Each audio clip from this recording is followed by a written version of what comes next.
Tunakukaribisha mpendwa msikilizaji wa Radio Sven ambao unakuwa ukitufuata kwa saa kama na hizi. Kipindi inakuwa ni kipindi uwanja wa mabadiliko. Inakuwa inakujia kila siku ya Mungu majira kama na hizi. Tunakuwa tunawashukuru kwanza kwa uaminifu wenu wapendelevu wasikilizaji. Kwa hiyo tunawajia ndani ya kipindi hiki. Kwa siku ya leo tutakuwa tunazungumzia kuhusu question ambayo inakuwa inahusu hali ya maisha hapa mjini Bukavu. Kama vitu vinakuwa nguvu, population inakuwa inalia na hawajue tena wamlilie malaika gani. Hiyo inakuwa ikitokana na nini hasa zaidi, na tena tunaweza kutafuta suluhisho pamoja kujua nini cha kufanya poke hali ya maisha ikuwe inakuwa nyepesi kwa wakongomani, hasa zaidi wakaaji ambao wanakuwa wanapatikana sehemu migogoro inapatikana Jamhuri ya Kidemokrasia ya Kongo. Na usi tutakuwa tunafanya ma recommendation fulani, yani tunakuwa tunapana mahitaji fulani ya kusaidia poke tupate solution kwa ile probleme. Deuxième sujet ambao tutakuwa tunaongelea kwa siku ya leo itakuwa ni arrivée yake president wa zamani ama rais mstaafu wa Jamhuri ya Kidemokrasia ya Kongo bwana Joseph Kabila Kabange. Nini wakongomani wanaweza tumainia kwa ujio wake rais wa zamani ama rais mstaafu Joseph Kabila Kabange? Hiyo ndio swala tutakuwa tukiongelea katika kipindi hiki, na sitakuwa peke yangu, tutakuwa na nyinyi wasikilizaji wa Radio Sven. Mtakuwa mkiparticipe kupitia namba za kwetu 0992 93 82 16 0992 93 82 16 084 30 35 225. Pale unaweza ukaita, unaweza ukatuma ujumbe na itakuwa vizuri sana. Na ndani ya studio kwa uchambuzi wa swala hizi tutakuwa tunampokea mwalikwa wa kwetu kwa siku ya leo, anakuwa anaitwa Marie Migani. Tunamkaribisha ndani ya kipindi. Karibu mama Marie Migani. Asante sana kwa kutualika kwa hii kipindi. Voilà, anakuwa ni mojawapo wa watetezi wa haki za raia hapa jimboni Kivu ya Kusini. Swala ya kwanza ambayo tutakuwa tukiongelea ndani ya kipindi ya siku ya leo, Marie Migani, tunazungumzia kuhusu maisha ya sasa hapa mjini Bukavu. Vie donc unakuwa na comprendre kunakuwa watu wenye banakuwa wanaprofite na hii wakati pour que ba eleme wengine. Par exemple, kunakuwa swate batu ya mtu wa village anakutumia quelque chose, wala mtu wa étranger anakutumia kitu kidogo kupitia Airtel Money, Orange Money, kupitia M-Pesa. Mais unakuta kama tarification inakuwa inaongezeka tena sana zaidi par rapport na ngisi vitu vilipitaka. Bei ya chakula inapanda, watu wanaanza lia, meme aussi mavazi ya kuvala, donc kila kitu kinakuwa shere mvile ya Bukavu. Atujue kama ulisha iremarke sawa na vingine bote mama Marie Migani. Kwa kweli hii ni swali nzuri kabisa ambayo tunaweza tukadebate leo. Kufatana na maisha ambayo watu wanaishi leo, tulikuwa tunalia ya kwamba tunateseka, tunateseka, mais kwa leo c'est comme si ile kuteseka inakuwa multiplié fois 5. Fois 5 namna gani? Hapo mbeleni ulikuwa unasikia ukipatwa na tatizo unaweza ambia ndugu yako nisaidie, unitumie kitu fulani, na nakutumia na unakipokea vizuri kwenye maagence ambazo zinapana pesa, notamment banque, mobile money, Western. Leo kwanza imefungwa. Na wakati imefungwa hivyo ni tatizo. Unakuwa jikuta kuna wale ambao walikuwa wanachunga pesa zao kwenye banki, inageuka ile habari ya Moise, banamwambia kwamba utaona Kanani hautaingia. Na hiyo ni tatizo kabisa. Na ingine kwa leo unajikuta ndugu zako akikutumia pesa, iko sawa vile dolare ndio inageuka kama ni mamu kwe kama nini ndasema, baki kutumia $100 mbele uziretire banakuambia ulipe kwanza 8%. ile 8% hayakuwa ile yenye rezo nayo itatosha. Rezo itatosha yake, na kisha unapana ile 8% kwa ule mwenye utatoshe. Unakia jikuta kabisa vitu binakuwa vizito zaidi. Pia to yenye nakuwa wakati hivi vilianza wenye tuko mwavyo, to ilikuwa ku 2800 na 2850. Na hapo tulikuwa tunalalamika, tunasema hapana, to naenda mbali. Wakati ambapo mkubwa wetu president wa Assemblée Nationale alifika, alisema vitu to itashuka, mais namna gani vitu vinaendelea kupanda. Tulikuwa tunajilamante vile, mais kwa leo to inakuwa 33. Na ilikuwa 28500 tulikuwa nalalamika.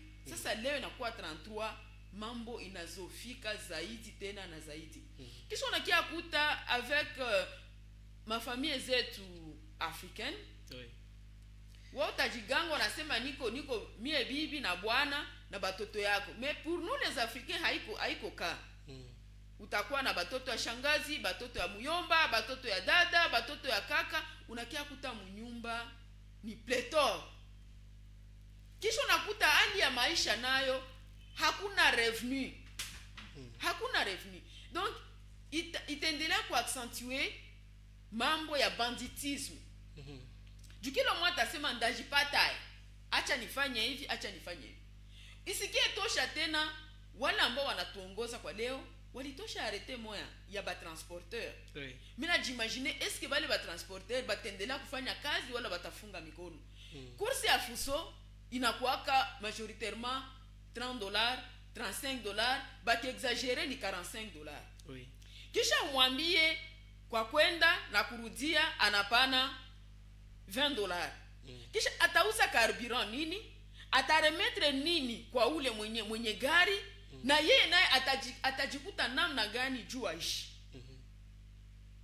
Donc unakia kuta vitu viko compliqué kungambo zote. Makazi zenye watu walikuwa wanatumika hawazitumiki tena kisi wanapasha zitumika. Kuko wale ambao walikuwa wanaenda kumapori hawatoki. Na wenyewe walikutanua kule, hakuna mwayeba livre mabitu yenyewe walikuwa navyo kule pour que babilete huku bisaidie familia, bisaidie communauté. Manaki kwa saa hivi vitu viko compliqué de façon que atujue kama tuko mchangapi.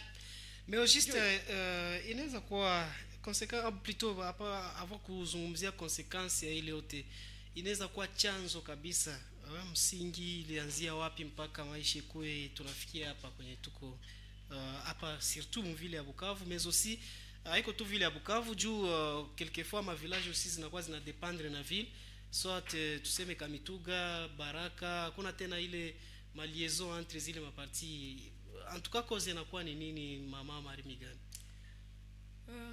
Kwa kweli sisi waganga tunasema kwa kutunza kivimba inabidi kwanza unaangalia kwenye licho ya kivimba iko. Njo unatobola ile kivimba.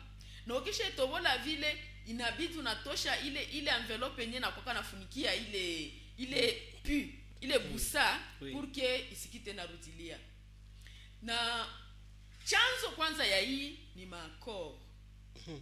Makor zenye zilikuwa zenye sisi raia hatukujua les tenants et les aboutissants, mais wakati yenye makoro zabo hazifikie kulengo yabo, sisi raia njoo tunapata ile matatizo. Kwa leo hatuwezi sema kama Bukavu yopeke inaweza ishi bila materitoire. Sababu materitoire vitu vinatoka materitoire binakuya kunivua vile ya Bukavu, binauzishiwa na kisha banarudia kule purke bandugu yetu wenye biko kunivua materitoire nabo banapata enough de soulagement. Mais kwa leo tellement que kule kuko tutasema ni niveau resistance njeko ya mingi kule. Banasema kama hii groupe yenye iko haitatambuka hapa. Na njoo natuma circulation hakuna. Kwa leo kwenda Uvira ni tatizo. Kwenda Mwenga ni tatizo. Et donc na si peke na sie tunakuwa déjà bloqué. Na tutakiaji kuta tunapungukiwa na vya mingi sana. Bila vyote ambavyo vilikuwa vinatoka ku territoire na benye vilikuwa vinatoka mu ville pour que bikute bandugu yetu benye biko ku territoire nabo pia batasufiri. Joy. Voilà. Alors bon ça unasema kama kuna kuwa hiyo ma village azifiki kulikuwa maakoro zenye zilikuwa ziko signé na njo inakuwa inatuma population na kukia kuwa victime. Eske bon pale inakuwa pirema politique en fait, ni vitu inakuwa vya kisiasa sana zaidi. Maakor eske zilikuwaka kwa intérêt ya population, eske hazikuwaka kwa intérêt ya population? Mpaka sasa population yo yenyewe haijue. Me mari ni gani en tout cas, hakuna mwenye anaweza haiko secret. Ni situation tuko tunaishi sasa ya makonflit ambayo inakuwa inapatikana mu est ya République démocratique du Congo. Inakuwa en même temps conflit politique, en même temps conflit militaire, na directement aussi ça tunagusia habari ya mato. Kinshasa toni 2850 francs. Hapa Bukavu kunakuwa bamwa wenye wanajipatia lix deja ya kutia ku 35000 francs. Mais ukienda kusema walikutumia franga ku Airtel Money wala walikutumia munjia zingine, ile franga ukipenda uirekipere au uterekipere kwa ile 35000 francs, mais le contraire wanakupatia hayo ku 2850 francs. Est-ce que aiko d'une part bale wanakuwa ba operateur économique ba humu province, ba humu ville, na ndio wanakuwa la base ya kutia tena maisha buzito zaidi ku population, parce que wakati franga inatoka Kinshasa na kia Bukavu ilitoka ku 2850, mais hapa hivi wanakupatia ku 2850, mais sio naenda muasha inakuwa 35000 francs. Ni bitu ni bakongomani popeki biko baadui ya wengine. Heureusement lisema hapo inaonekana conflit iko à trois niveaux. Oui. Niveau ya kwanza c'est au niveau politique. Oui. Makoro zenye balifanya, nous ne savons pas les tenants et les aboutissants. Il y a eu les maccords. Kwa maccord politique hakuna. Inapasha kwa accord politique. Oui. Oui. Bo peke wanajua nini tulikuwa napenda, nini tulikuwa tunatarajia. Na sisi raia hatujatendre vya mingi sana kwa politiciens. Bienye tunahitaji tu ni vitu ine. Si une fois banatutengenezea barabara, banatujengea mahopito ku niveau ya Sud Kivu tuko na 34 zones de santé. Na kukila zone de santé kukikuwa quand même un hôpital de référence. Itasaidia raia. Banatujengea masomo. Vraiment kukila territoire kukikuwa masomo yenye na répondre ku standard. Itakuwa quand même un pas. Na ya ine ni kusema tukue na maji na moto. Baki tufanizia vile batendela kufanya vile yabo na sie tuko mubyetu. Mais tellement que ebo ni ba égoïste, banapenda bajaze tu kwanza mifuko yabo, l'enfer c'est les autres. Mais kisha sasa vitu vinageuka, sisi raia ndio tunakuja kupatwa na shida. Ile ni ya kwanza. Conflit yenyewe nayo muarme. Bo peke wanajua wenyewe wanafia. Sababu muarme hiyo ni service commandé. Oui. Service commandé banakwambia fanya hiki. Donc wote afanya utakia discuter nyuma. Njo service ya armée. Na bo peke nao biko na problème zao banajua kama zenye banapashwa résoudre. Tunaenda sasa ku problème économique. Effectivement, les opérateurs économiques nabo bana accentuer misère ya population. Ujimagine bana kutumia makuta 290 000 par exemple. D'où tunajua kama réseau n'a pas couper quelque chose. Oui. Pour que vous récupérez 285 000, kwa ile to wanasema na kutumia $100, banapasha kukutumia au moins 310 pour que ça réseau na kata unabakia mwele $100. Mais si on enda sa ku marché na ile 285, unakia jikuta kama hawezi tena $100. Inakuwa kama ni muma 80 de dollars. Na pale deja unakuwa entorse. Sumu sasa bakutumia hizo $. Ndio sasa utasufrir deux fois. $, wanakuambia kwanza upane kwanza ile pourcentage ya 8%, kisha tena rezo nayo nena kiena kata, ndio pale unajikuta hatujui tuko mchangapi. Mena tuko tunajiuliza wenyewe wako wanatuongoza, eske wako wanaona namna gani raia inaendelea kusumbuka na tutasumbuka hadi lini? Na hii hali ya hivi itaendelea kuongeza nombre ya baegri. Utasema comment se fait-il que mimi ndendelea niko nenda nasumbuka hivi na mwingine iko nenda tu na jirejuir. Et là nombre des aigris zitaongezeka. Na pale watu ambao wanatuongoza watire attention kwa ile wasiendelee kuaccentuer nombre ya baegri au sein de la communauté. Oui, mais avant hivi bifikie parce que Bukavu ilikuwa deja sous occupation ya AFC M23, ilikuwa ni à partir ya le 16 février 2025. Mais avant, est-ce que barabara zilikuwa zinaexiste aussi, madame Marie Migani? Kama leo tunaweza lia njala, même si njia zingikuwa wazi leo, est-ce que gari c'est facile toke Bukavu ifike Kamituga le même jour na peut-être kesho tena irudie? Est-ce que c'est facile gari itoke hapa leo ifike Bunyakiri na irudie? Est-ce que c'est facile gari itoke ende Kale na irudie? Pour que est-ce que même si kungikuwa conflit zenye ziko, est-ce que les routes existaient aussi pour que population isifikie mwa hii situation yetu tunakuwa mwa yule? Voilà, si ndio ile tunasema kama baraya yetu, donc viongozi wetu wao wanaona tu intérêt zao personnel. Na njoo yenye kunatuma nombre ya baegri itendelea kuongezeka. Kwa kweli watu walikuwa wameshasumbuka sana. Hawezi toka hapa na ufike Bunyakiri le même jour. Apart kwanza insécurité yenye inakuwa accentuée leo. Oui. Tuache dossier insécurité. Mais tuangalie état ya barabara. Haungetoka hapa na unafika Bunyakiri leo. Parce que leo tuko naanza na mamoto nje nageuka magari ya kubeba mamizigo. Na mamoto ziko zinafika difficilement. Na njia ya Bunyakiri hakuna. Na haikukuwa tu. Tunaenda Kamituga nayo hakuna. Tunaenda Uvira. Bientôt hapa avant vile kulikuwa deja kwanza kupira ya barabara na voilà, vile vya ndio vile vitu tuko tunasema. Avant l'événement. D'ailleurs kwa sasa kwanza Uvira à partir ya Luvungi inaweza katika même de façon que Uvira inabakia kule na Luvungi inabakia ngambo ya huko. Juu ya nini? Barabara iko mubaya. Ndio maana mimi na insiste kusema kama viongozi wetu na wakuwa wenye wako na wakuwe wa Kinshasa bajue kama ile element inenye nilisema na mimi nairudilia wale wote ambao wanahitaji kutoa la pouvoir bakitia accent kwa hii mambo hii ambao mimi nasema, batendelea kutumika byabo, batendelea kudiskite bebe ya maakord, lakini sisi raia tunaendelea kujokipe na vyetu.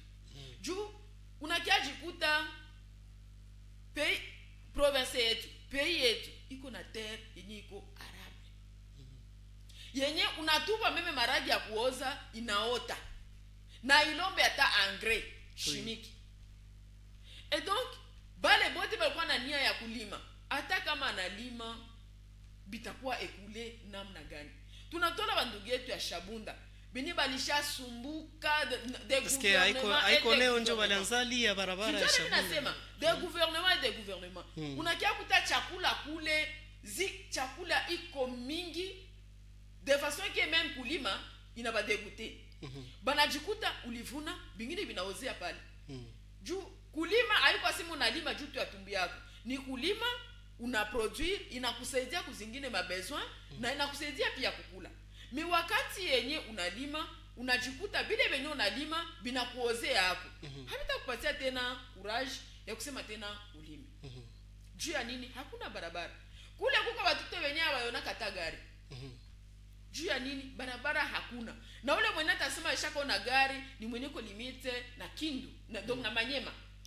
Juu pale iko naona Manyema gisi gani magari kuna pita, me ule mwenye ko katikati ya territoire yeye anasikiaka gari na kuwaka. Mais hayayonaka. C'est inconcevable. Et puis je me pose des questions.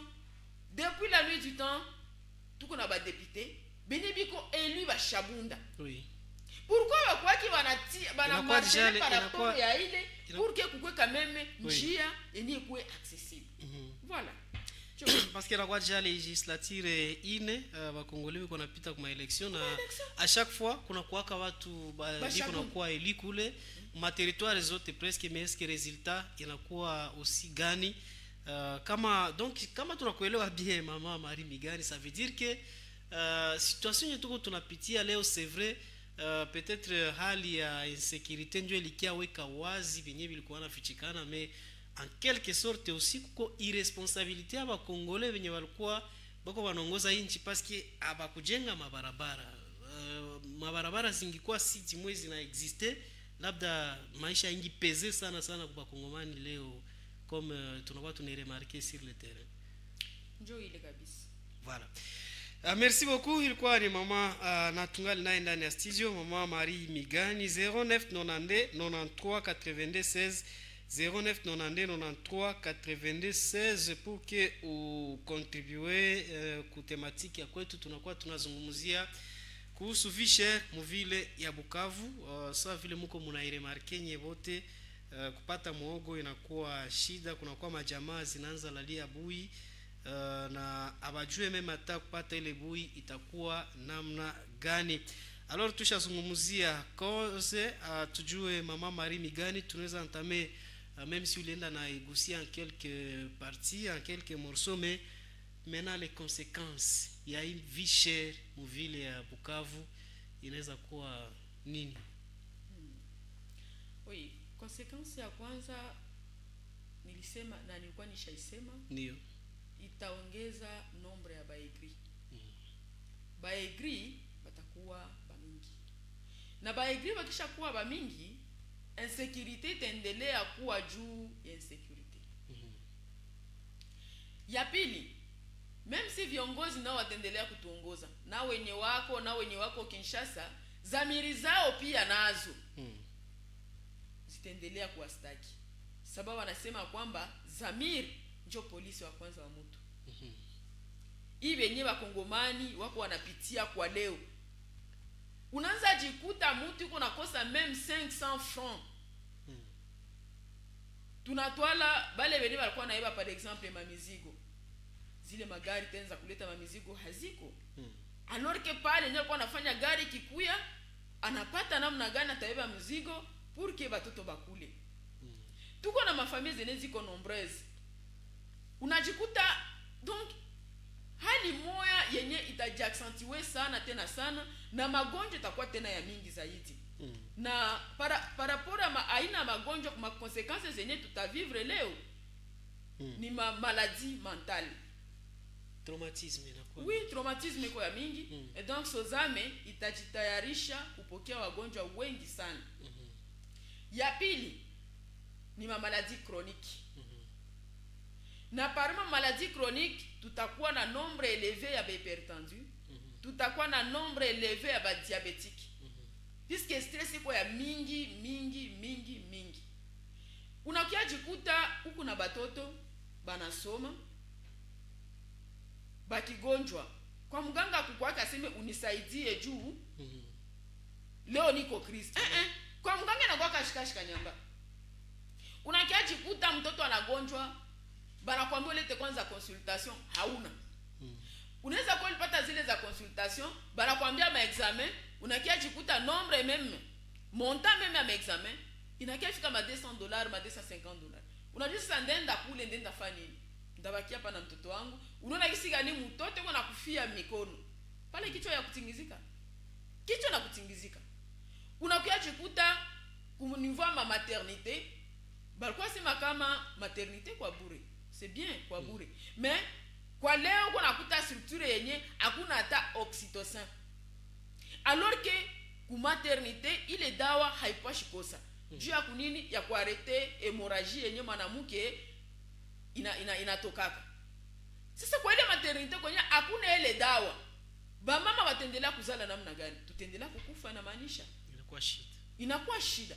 Donc ile yote sio nakia itia fasi moya, unakajikuta masomo banafukuza watoto, kwa mganga unashindwa kusomesha, nyumba ya kupanga, mwenye nyumba naye unachoka urafika mwenye nyumba na mpangai ni pesa. Ile yote kuchanga inaongeza kabisa traumatisme ya mingi, na Sozame tajitayarisha kupokea wagonjwa wengi. Voilà, tunaweza kuendelea mama Marie Migani. Sozame ijitayarishe vitu vyenye hatuwezi kuswete. Menjo vile tuko tunavive. Voilà pourquoi il faut aussi kufanya ma piste de solution. Voilà. Tunaweza fanya nini pour que tutoke mwa ile situation, parce que population iko na responsabilité yake, viongozi biko na responsabilité yabo, na tukikombine zote tunaweza pata solution, parce que hakuna mwenye lazima ikuwe viongozi wenye biko, ikuwe viongozi wa Kinshasa, hakuna kama mwanaweza souhaiter population ifikie mpaka mwa ile niveau, sinon kutakuwa irresponsabilité moya grave. Na aussi sur le plan international atujue kama wanaweza tukamata au sérieux ce qui va les batu 21e siècle vile vya vile ce qui vinaweza endelea na kuwa tena maisha ya binadamu. Ça c'est grave. Alors il faut tunatafuta solution, mama Marie Migani. Voilà, par rapport à solution na par rapport à responsabilité. Unasema juu ya responsabilité. Ku responsabilité viongozi wako na 70%. Na sisi raia tuko na 30%. Juu tukikuwa na kiongozi mwenye anatia sheria na ile sheria anayeshimisha, sisi tutaheshimia na mambo itaendelea vizuri. Kuma pays du monde, RDC njo iko na masheria zimoya zizuri sana tena sana, zenye si nifaa zikikuwa aplike tutakuwa paradis si sur terre. Mais nini inampeshe sisi? Non, si autorité. Ba autorité ni wanatuma bitu abiko respecter. Wakati yenye wa autorité opeki, là sasa nasema ka ile mnaleta tu exemple ya munyumba. Wewe kama vile baba, mie kama vile mama, tunatosha sheria. Tunasema ikifika 18h kusikwe mwenye atakuwa iko nje. Mwe watoto bot 18h mote mko mnyumba. Mekisha wewe baba, wewe mama, mwenye ulipana ile sheria, unakia fika 20h. Est-ce que bale watoto watakamata na considération? Balanza kwanza piga calcul ya sawa na kuyaka via na kuyaka 20h, donc tunaweza fika mpaka 19h45 tungali muyetu tutakia rudia. Hawataheshimia. Lakini bakijua papa anasemaka wala mama anasemaka 18h si bote tukwe kunyumba. Na wewe peke mwenyewe lipana ile saa, il faut na kwa pale au moins 17h45. Juu pale utajua tout ce qui se passe. Juma na mimi nasema la responsabilité ya mingi na mimi naestimé à 70% ce sont nos autorités. Oui. Ba autorité tu bakitola bitu au sérieux na tutatoka mwa hii hali yenye tuko nayo. De deux, hii mouvement yenye iko na gouvernement baikale baangalie nini yenye banaweza bakafanya. Juu atujui benye banafi. Juu atujui contenu ya maakord. Bon peki ndio banajua nini yenye lipitikanaka na nini yenye batafanya pour que bakuwe tena mmoja na tuendelee kuishi ile maisha yenye mkongomani mzima anapasha kuishi. Juu hii maisha yenye tuko tunaishi tulideplore na hii mouvement ayakuwa. Maintenant mouvement c'est nafika bitu binakuwa sasa accentué. Et donc mouvement yenye iko na gouvernement baikale fasi mwa baone mazara makubwa yenye ilishakuwa kuraia. Baone ma conséquences zenye zitakuwa meme irreversible kumaisha ya watu ambao wanaongoza. Juu hawezi furahia uongozi watu ambao hawako na vichwa yenye kusawa. Juu makuta yenye biko banapata bote na bote ni ya kutoka kusisi raia. Et donc sisi raia tunapasha kuwa na afya njema, sisi raia kipsikolojia tunapasha kuwa stable ili badirije watu ambao banastahili. Hiyo ndio tu piste de solution netatujalia kuendelea mbele. Voilà, parmi ma piste de solution, mama Marie Migani anakuwa na proposer watu waikale chini fasi moja waongee, parce que ikuwe serikali ya Kinshasa, ikuwe serikali ambayo inakuwa inaongoza Nord Kivu na Sud Kivu kwa sasa, bote banatumika na banakia na objectif moja ya kutumikia population. Alors il faut population ana sentir kwamba vraiment hii uongozi inafaa.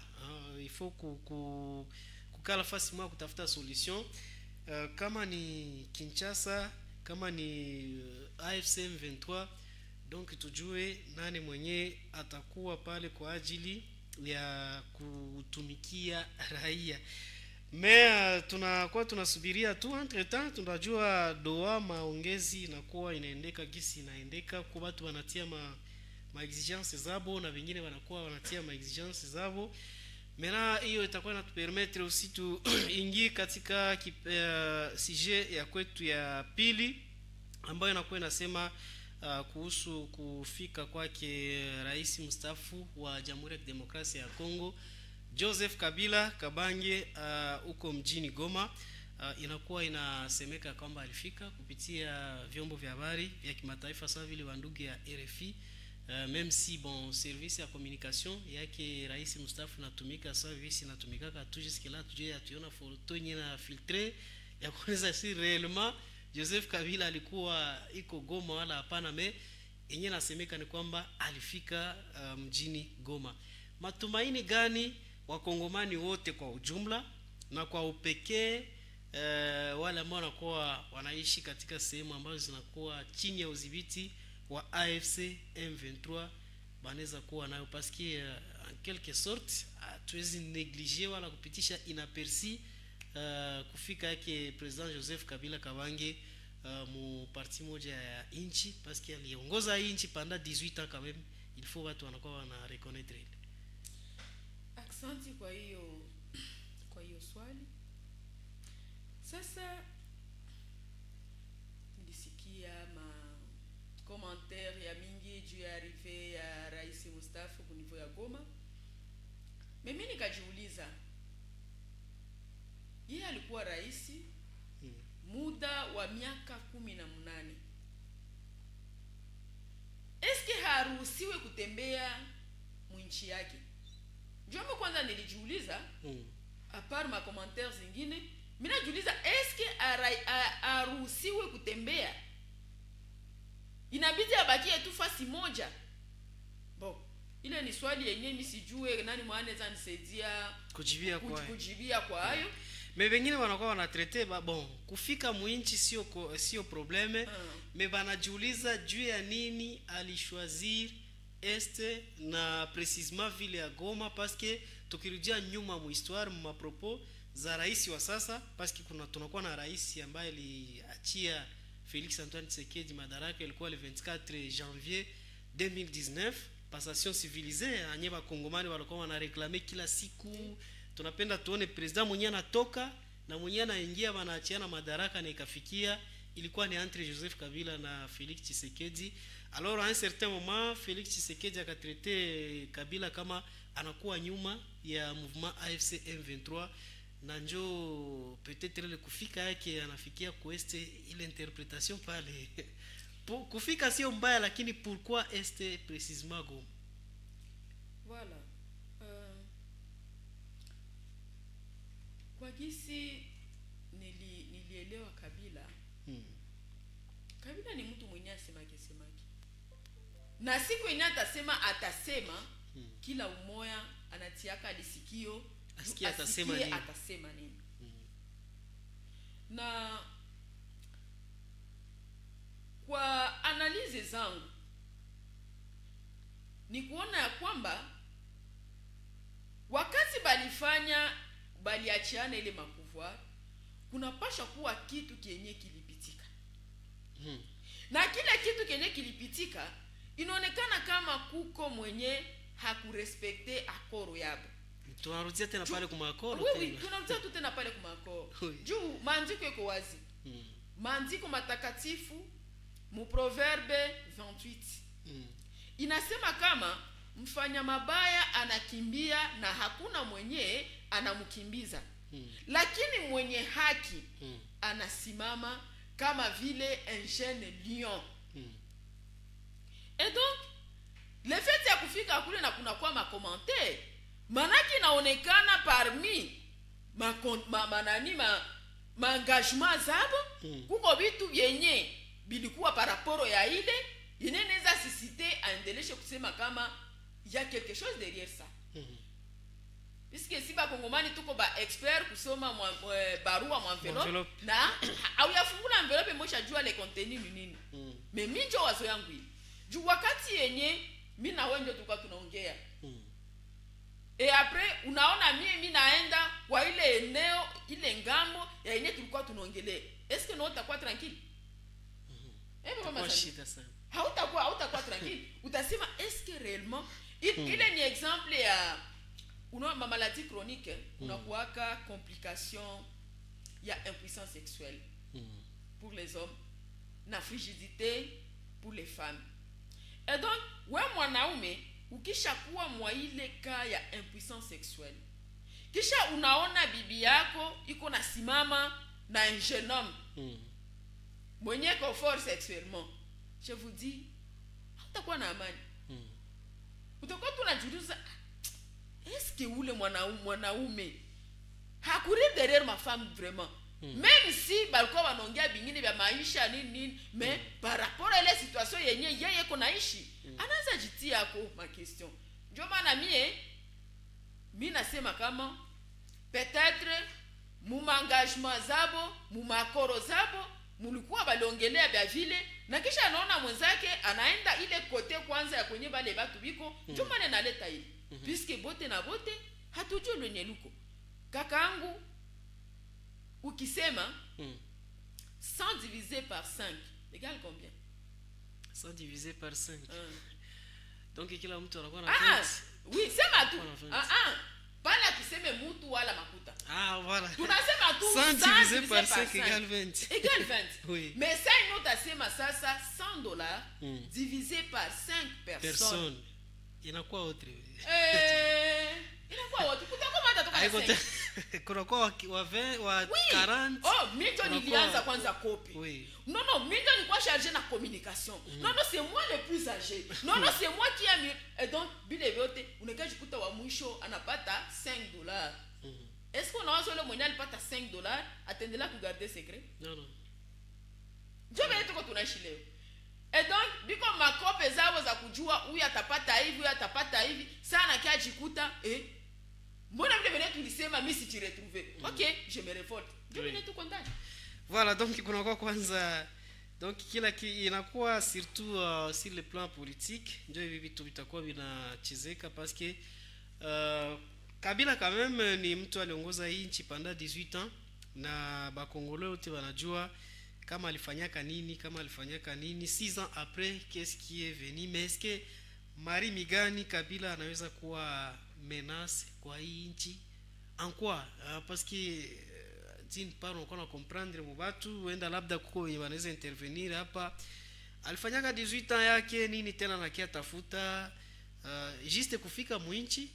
Mais mtu anasema alifanyaka 18 ans nini tena nakia tafuta, ça veut dire que Kabila apashi rudia tena mu Congo ça vile mkongomani. Il faut reconnaître quand même aussi un sénateur à vie. Pourquoi il est ma agitation inakuwa njoo ulizo ile nyem tukajiuliza nani mwisho sima kama anapenda arudie.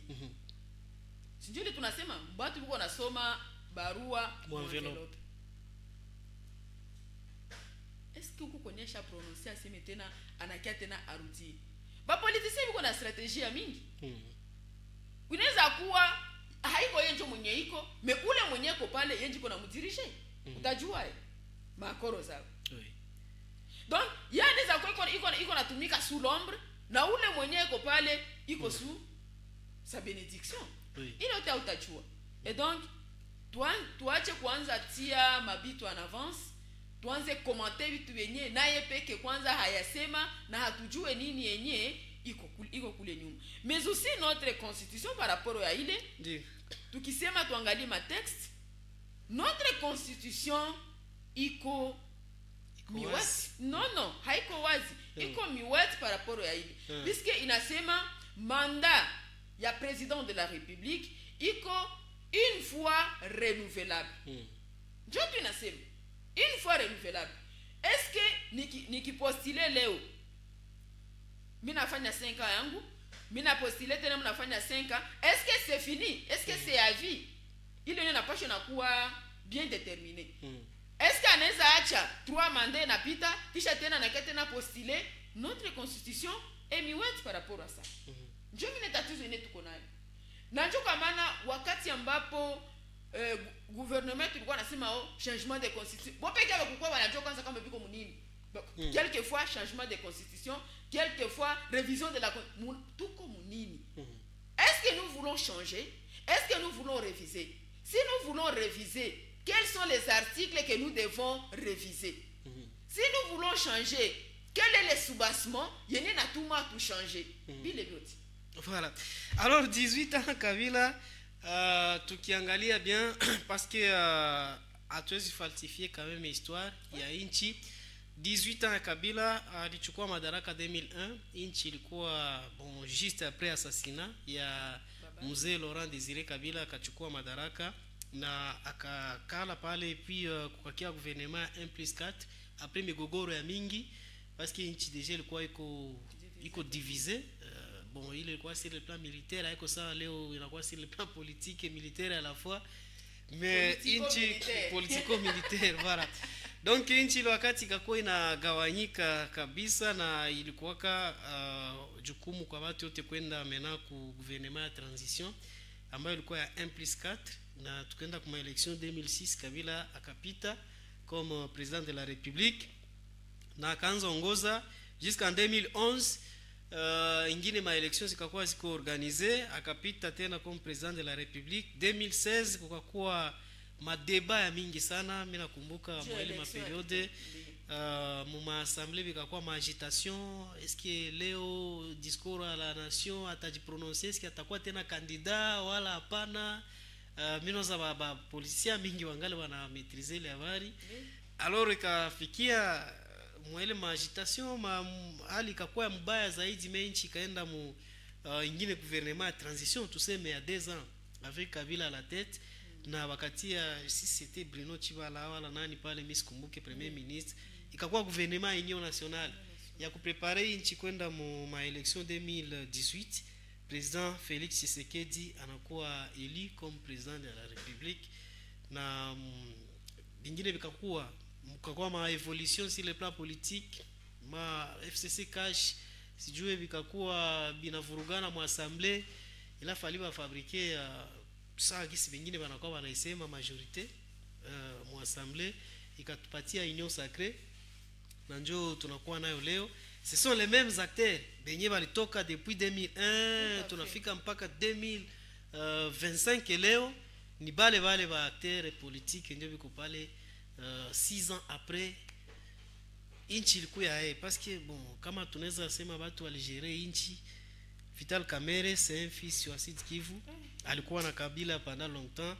Bahati Lukwebo ni mzaliwa wa Sud Kivu, alikuwa na Kabila pendant longtemps. Bitakwira alikuwa Mushamuka national, papa wa Sengezi Kantitima alikuwa na Kabila pendant tout ce temps. 6 ans après inchi kakuya après Kabila, pour que leo tena tusikie wanasema Kabila c'est lui le démon mwenye anakuya tena haribisha inchi zaidi. Unajua dans la vie inabidi kujua mamerite za mwingine kama mimi. Hatuwezi sema kama mtu alitoka iko 00011 hapana. Na kujua merite ya mwingine ni empa. Tusikie tunachunga mtu anakufa ndio tuanze sema papa fulani alikuwa hivi, papa fulani alikuwa tumupatie mtu maua yake bado angali hai. Tusikie nachunga mtu esha kufa ndio tunamletea sasa maua kumutupia, haiko bien. Quand même parmi ma point fort zeni mimi nakuwa nasema ako Kabila ni le respect à ma corps, puisque ce n'est pas facile ou diriger 1+4. Donc muko président pale noko na ba vice président baine. Peut-être que ba jeune mingi leo ba voilà, wenye walikuwa na wewa madrapo ya quand même ile inabidi tunapiga kama mikono kwa. Ilikuwa ni periode difficile, peut-être que njo ilikuwa wakati nchi ingekuwa balkanisé, parce que d'un côté RCD Azarias Ruberwa, de l'autre côté Zaidi Ngoma, imaginez les m'apesanter les autres, Jean-Pierre Bemba Gombo, mais quand même akafinir kufikia kumwisho. Kila mtu iko na point fort yake na kila mtu iko na point faible yake. Mais tusisema sime mtu alifanya, même si tuko tunasema par rapport ya nani ya président mwenyewe, yeye ki quelque part iko na point fort yake na quelque part iko na point faible zake. Oui. Mais maintenant kuangalia ya wapi yenye tutasaidiana hako pour que vitu biende mbele. Sasa nilisema c'est 70% ewe wanatongoza na 30% si ewe wanatongoza. Tuko tunaangalia mérite za bengine, isikuwa sema juu unatoka. Sasa vile leo j'étais vice-présidente au bureau à coordination de la société civile, oui. Et puis présidente à l'intérim, jusqu'à ce que nilorganize mes élections. Hautasema bote benye nilifanyaka bote jua ushakuwa pale unavireduire à zéro. Non.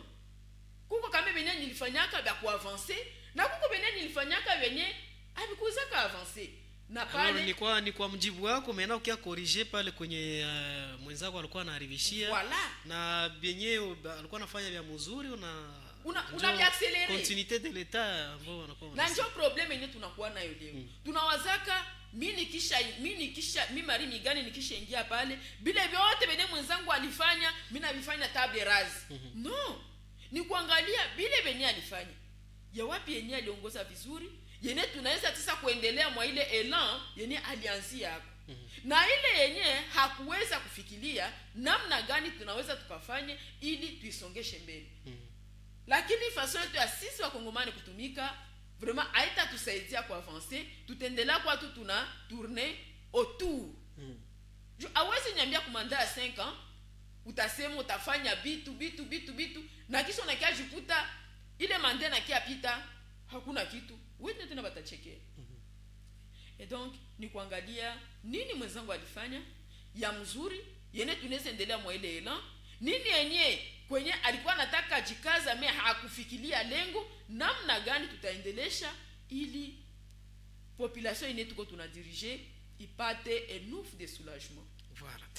Donc population qu'on a besoin de changement, population qu'on a besoin de développement surtout, maendeleo. Parce que hatuwezi enda na sacrifier ma génération nishie benye tulipita ma un certain moment tutakuwa traité ba irresponsable. Donc kama we baba ukazalaka mtoto ukashindwa mtayarishia maisha, usikiake chunga mtu mwingine ndio mwenye atakiweka mtayarishia maisha ya bien. Donc il faut kuwa sérieux dès que unapata kiti ya uongozi, acha quand même trace kidogo. Parce que tukirudia nyuma mu histoire, bon, en 2018 ndio kulikuwa alternance. Wakati alternance ilifanyika kubatu walikuwa na trafike barabara ya national numero 2 kutoka Bukavu kwenda Mwenga, ama national numero 5 kutoka Bukavu kwenda Uvira, wala ingine mabarabara kwenda huku ma sehemu za Shabunda wala Kale. Bilikuwa mpaka 6 ans après tuanze fikia tena leo barabara gari anze fanya 1 mois mbele ifike. Donc inakuwa tena mu periode ya wakati Mobutu alinda maliza pouvoir njo vitu vilikuwa viko tena kao. Donc tukwenda tuna revivre tout peut-être histoire ambayo tulisha tena pitia, mais comment éviter ile njo pale tunafanya tena ma piste de solution. Est-ce que c'est pas le vivre ensemble ambayo inakuwa na cause problème mwa nchi Mari Migani? Ndio, c'est le vivre ensemble ndio inakuwa inaleta problème na zaidi egoisme. Egoisme inatesa sisi wa Kongomani. Mimi nikipata, mimi napenda weye uendelee unasumbuka. Lakini mie ni avancer tu kwa kupata. Na ile njo haitusaidie kuendelea. Nona kia jikuta maavi ya ba dirigeant yetu, maide zabo haziko convergente, ziko divergente. Na njo natuletee vyote. Sababu mule muongozi njo bopeke batasema tutaenda namna gani. Tunataka nini? Na purke iene tunataka ili tuifikie nini tunaweza tukafanya. Njo mimi naambiaka viongozi ya kwamba wakati yenyoko pale ifo natafuta ba investisseur. Bale ba investisseur biote veni batafanya itakuwa kwa active yako. Batasema ni periode ya fulani njo hapa kulikuwa hivi. Ela sami nasikiaka tunasema par rapport à Ngwabije, barisa c'est 0-0. Ayetu quand même ni mu periode yake njo tulipata kale ka barabara kakutokea ku frontiere mpaka place Mulamba. Oui. Nous devons être reconnaissants kwa ile quand même. Ilikuwa nafona natoka Rwanda kufikia tu kukwetu vitu vinakuwa nguvu sana. Inajoka muchuba. Route Giamba ilikuwa na tabani. Voilà, ile yote quand même, ile kidogo yenye mwingine alifanya, mwingine anakia ongezea. Barabara ya nani ya Panzi. Wakati ambapo nani alifika, ye baba yetu Chishambo alishia kwa entre ya yeye. Oui. Juu kwenye barabara ilishia. Wakati ambapo Nyabugabo alikuya akaishia Nyantende. Ngwabija akakuya naye akasukuma mbele kidogo mbo ilikuwa kingali tu kwa asphalt kunini ile basi maka kuramble ilikuwa ngali tu ramblage. Oui. Na huyu mwenyewe naye alikuwa purusi ilikuwa shakuwa atafikisha mpaka Kamanyola. Oui. Et c'est comme ça que bitu binapasha kwa binaenda. Mwenzangu aliishia hapa, mimi nakuya, mimi naishia hapa.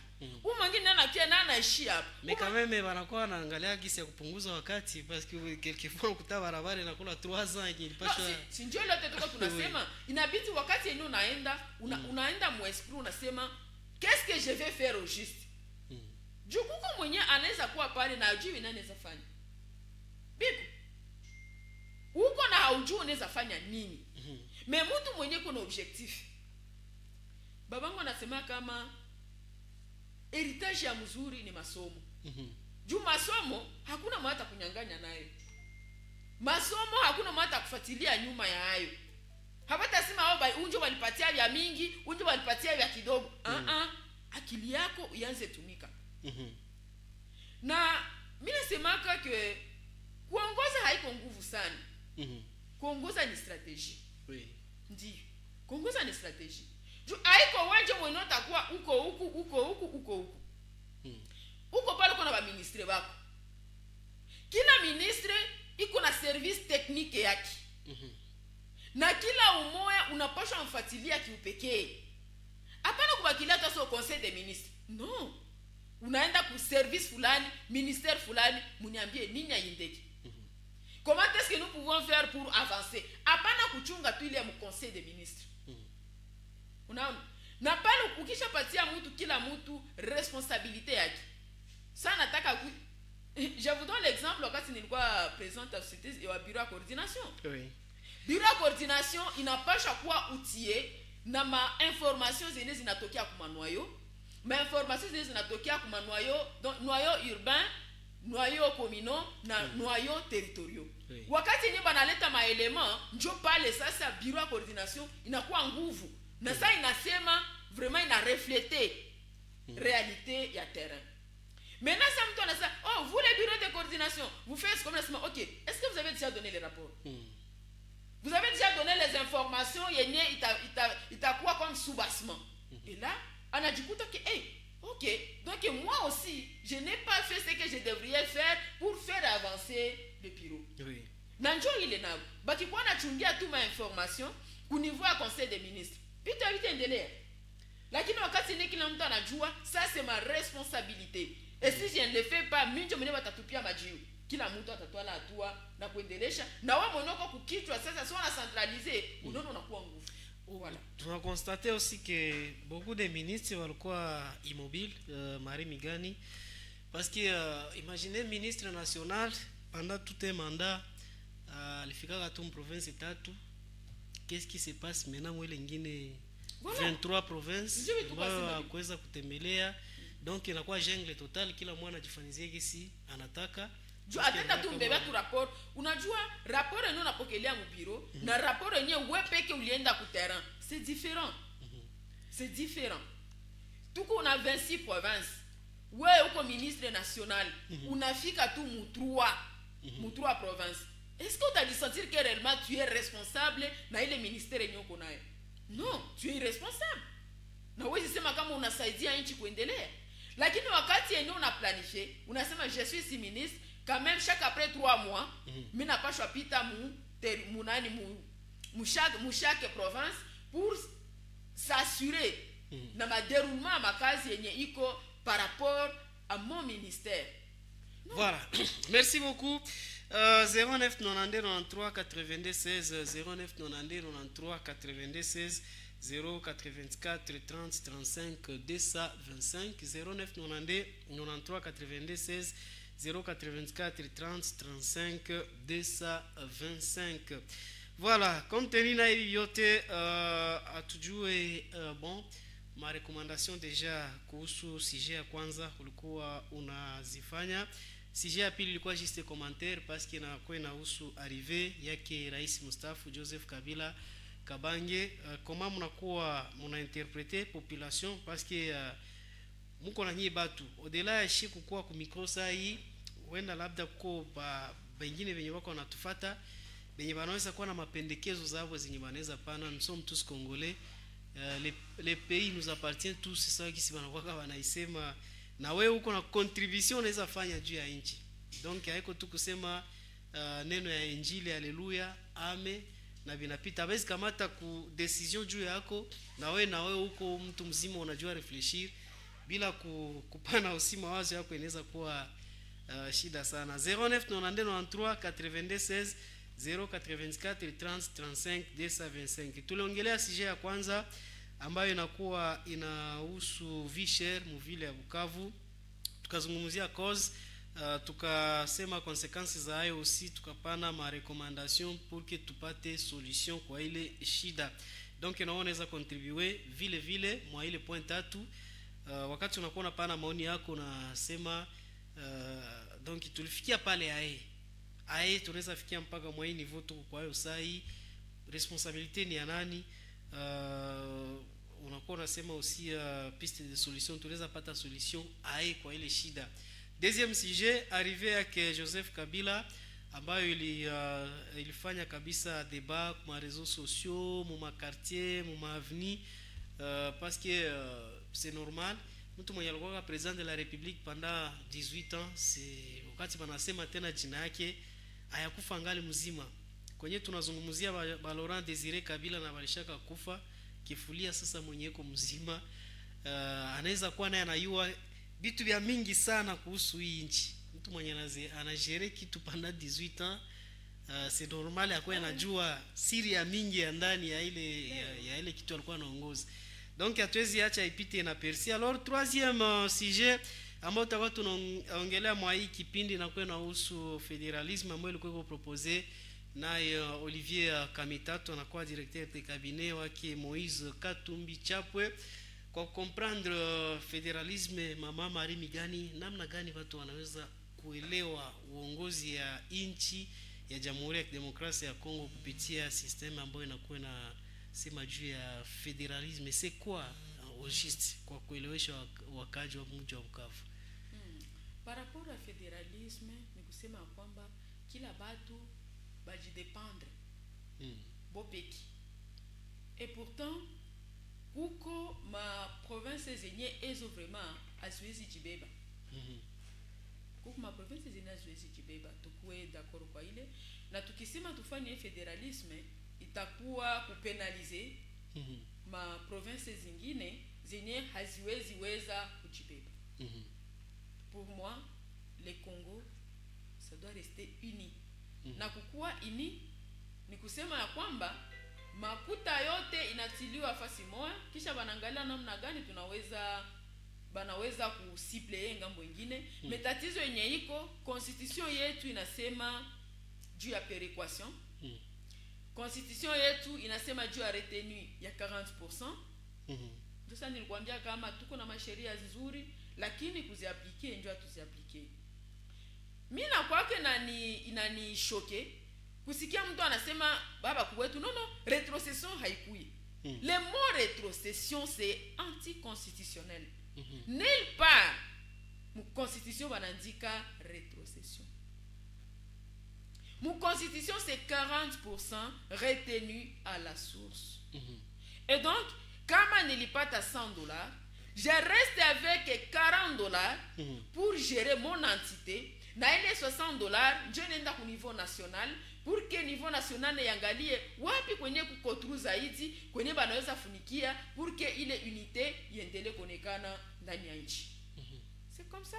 Mais avec le fédéralisme, à mon humble avis, ni kusema kwamba kunaweza kuwa ma province zenye zinaweza kusumbuka zaidi na haiwezi kuwa mzuri we mkongomani mwenye uko kabisa na zamiri kuona mwingine mkongomani aendelee kusumbuka. Sasa sisi tuko tunasumbuka leo, iko shida sana, ni shida sana.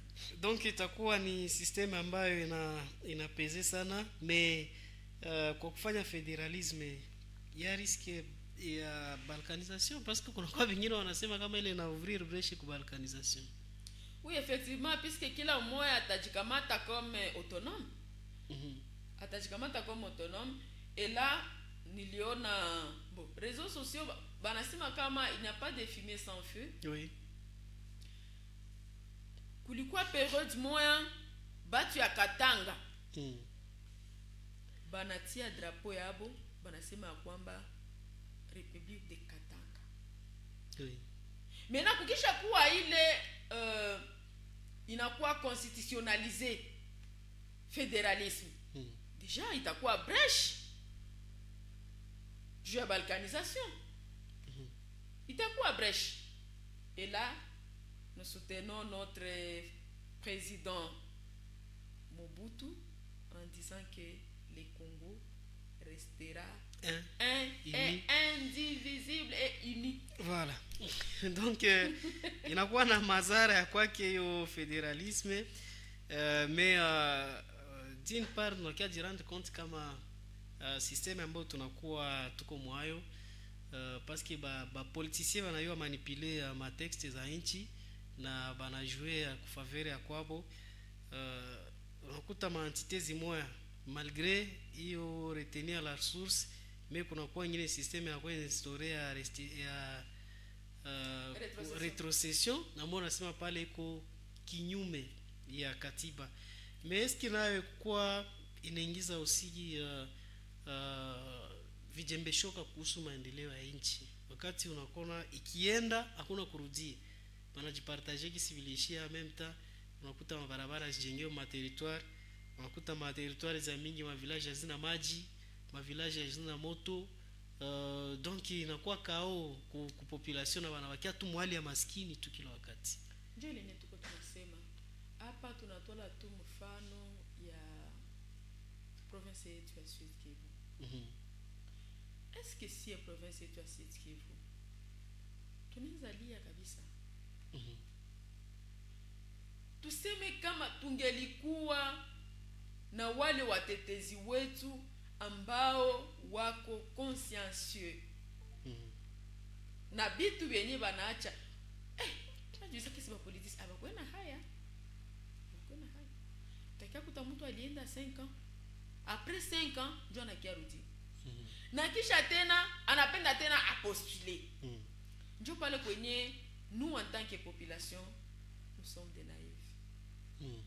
Hatuyajua kabisa kusanctionner watu, hatujua kusanctionner watu. Na mimi naendelea kusema wale autorite wetu, wa representant wetu, mimi nasema tangu Sud Kivu, juu sitasema ingine province, mimi niko ku Sud Kivu, mimi nasema juu ya Sud Kivu. Tunaangalia ba député yetu ya Sud Kivu. Si na Nord Kivu, ndio tuko na ba député ba mingi à part Kinshasa. À part Kinshasa au niveau national. Si na Nord Kivu. Mais uangalie sasa ce qui se passe chez nous. Kwenye tuko kwanza na ba représentants ba mingi comme les députés. Des deux au sein du gouvernement. Kubatu ya Sud Kivu. Est-ce que tuko moins à 3? Aussi à ile institution Assemblée nationale na Sénat. Ma place zenye tuna occupé si batu ya Sud Kivu. Kuna kwa présidence ya Assemblée nationale, kuna kwa vice-présidence ya Sénat.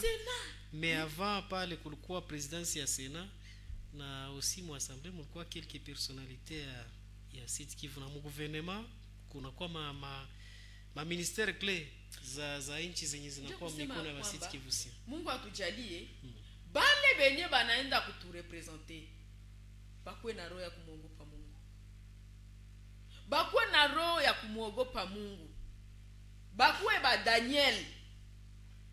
Juna qu'est-ce que mtu anakia kuambia kama no vraiment ça tuko huku kama kia basema si société civile tina lalamikaka mais ça yenye banaingia banakuambia c'est le système. Mais pourquoi tu es renverser ile système kama vile mtumishi wa Mungu Daniel ali renverser gouvernement yote? Et donc Mungu atujalie kubale bene tutakuwa tunatuma ku niveau national mkuu wa Moba Daniel. Benye banajua bataongoza raia pamoja na kumuogopa Mungu. Bataongoza raia pamoja na conscience yao yote. Basiangalie tu intérêt zao. Ukiangalia mzuri wakati ambapo unatumika na unaangalia plus intérêt communautaire, utapata faida ya mingi yenye hakuna mwenye atakufuatilia nyuma. Lakini wakati ambapo unatumika unaangalia intérêt yako, na njoo kwa maana batu ba mingi banakuwa baegri. Puisque banakaji kuta kama non, unakiona par exemple ma parti politique. Anakia kwa mwote mko ba militant, msema naambia ba mama akini sina si. Mtu anafika nenda unamseketea mjana mzima uko na kizo kuna ruka kisha banakia kupatia 2000 francs. Mama, prenons conscience. Muli milite munani mu parti yenu, me wakati yenye munapata maposte mule mparti, unakia sikia mtu alipostile comme député, me mwenye iko suppléant yake wa kwanza soit bibi yake, soit bwana yake, soit mtoto wake. Ila ça décourage. Ça décourage. Na ile inakia fa nini natuma conséquence ya ile pia inakuwa nini? Multiplication ya parti politique. Sijui kama nishasikia nyingine pays yenyewe kama una parti politique ça yetu. Puis il y a 1000 partis politiques. Mais c'est anormal. 1000 partis politiques. Na kila mtu uko naenda anapenda a conquérir le pouvoir. Non. Non. Vitu vitendeka. Vitu vitendeka. Dans un premier temps, il est ma partie politique et zote bangali qui si gagné bonne kwanza réduire puisque c'est assez. 1000 partis politiques. Voilà, et pour le moment bon parce que tunazungumzia ma parti politique mimi nawaza chipo tuko wa témoin wa Congolais il y a pas plus de 2 ans tulikuwa comme élection 2023 avec banasema plus de 1000 partis politiques, mais Dieu a nini tous ces politiciens on a élu des députés qui soient provinciaux, qui soient nationaux, au ma territoire, wapi partout, mais mpaka sai bon est-ce que population iko abandonné à ce triste sort? Hakuna politicien mwenye alishafanya déclaration juu ya solidarité na population ya Bukavu. Juu ya nini ile silence? Pourquoi ma parti politique azijione chez moi parce que bon tout le population la wapatia pouvoir na il faut banaangalia gisi ya kusaidia kurudisha quand même maendeleo kwa population comme récompense. Si njile tuko nasema kakangu, njile tuko tunasema ba politiciens betu banona tu intérêt personnel. Je vous dis que kuko wenye tulituma balitumiwa Kinshasa batakuya rudia 5 ans après. Sasa nasikia tena maelection nataka anza njo banakuya niko mtoto wenu. Kuko wenye walikuwa pa ku provincial, benye abayarudia tena territoire ni hapa, haiko sema talipa avion. Territoire na chef lié banashindwa kufika hata ku terrain. Et donc par rapport à ma élection inabidi sisi raia tufundishwe kabisa. Inabidi sisi raia tufundishwe na sisi raia tujiimplike juu ya ma élaboration ya ma test juu ya ma élection. Ile tatusaidia. Problème yetu sisi raia tunachungaka tusibiri. Tunachunga tusibiri olie kwetu kuwe proactive. Ile njo yenye tunapashwa anza kabisa kwa hizi masiku, éducation civique et électorale. Éducation civique et électorale n'a pas les batu va insister sur 5 questions. Pourquoi voter? Je a tout voter je tout ni voter. Nous devons avoir l'objectif pour aller voter. Pour qui voter? Mutu gani mwenye tunaweza tukavoter? Quels sont les profils ya mutu mwenye tunapashwa voter? Comment voter? Où voter et quand voter? Mais si pe éducation civique et électorale tunachungaka tous les jours de scrutin. Donc campagne na jour de scrutin. Na kisha après tunalalamika, oh il y a eu fraude, oh il y a, mais hatukujiimpliqué depuis élaboration ya ma test. Juste une fois tukijiimpliqué kwa élaboration ya ma test, itatusaidia kujua namna gani mambo yanaendeka, namna gani tutarevendike. Voilà. 09 92 93 82 16 09 92 93 82 16 084 30 35 225 0 992 93 82 16 084 30 35 225 no namba ya kwetu ya mawasiliano ile. Voilà, tulishafanya maelection au moins 4 fois, 2006, 2011, 2018, 2023, mais hakuna mabadiliko, bitu binabakia bile. Est-ce que ce sont ces gens-là benye banakuwa na changer ma casquette ça yote leo yanakuya hivi qui sont beaucoup plus intelligents kushinda population, au kuko irresponsabilité ya population parce que kuna kwa discours ambayo inakuwa inasema no inchi gani mshakaona president de la république anatokea ku mandat mo, est-ce que on vote les mandats ou on vote les bilans? Mari Migani. Basi par rapport à l'élection kuko mwenye alianzaka depuis 2006. Oui. Iko ma institution tile bikutu et bonjo tu va plus intelligent ni responsabilité ya sisi kwanza raia. Jumana nilisema inabidi tunajiimpliquer depuis élaboration ya ma test. Juu tunachungaka tu wakati ya campagne na banakatu kutu présenter, on ne sait pas on a élaboré quand, on ne sait pas comment est-ce qu'on a fait. Et donc raia inapasha kuwa en étroite collaboration na ba député na gouvernement pour qu'il fatilie. Du wakati ene tunatoa la gouvernement comme ennemi. Non. Utenda mtosha ko bitwa. Au mtosha ko bitu juu sasa tu anakuona kwa ennemi. Mais il faut anakuona comme partenaire. Na wakati ene utampatia ma reproche, unampatia ma reproche ya kupenda bitu bi avancer. Ya kupenda bitu bi avancer. Et donc pour que bitu bi avancer, mina répéter tena. Oui. Nous en tant que population, tuko ba responsable ya malheur yenye tuko tunavivre leo. Juu unasikia sali nipatia nguli kayabo, sali nipatia nguo, sali nipatia ngu telefone, na njoo mwana tunda mvote. Il est tout. Nini unajatendre kwaki? Basi ndajatendre ako nini? Tu vois? Yepika na mvote na ana attente kwaki. Nous devons avoir des cahiers de charges. Ndugu, tunakuvote.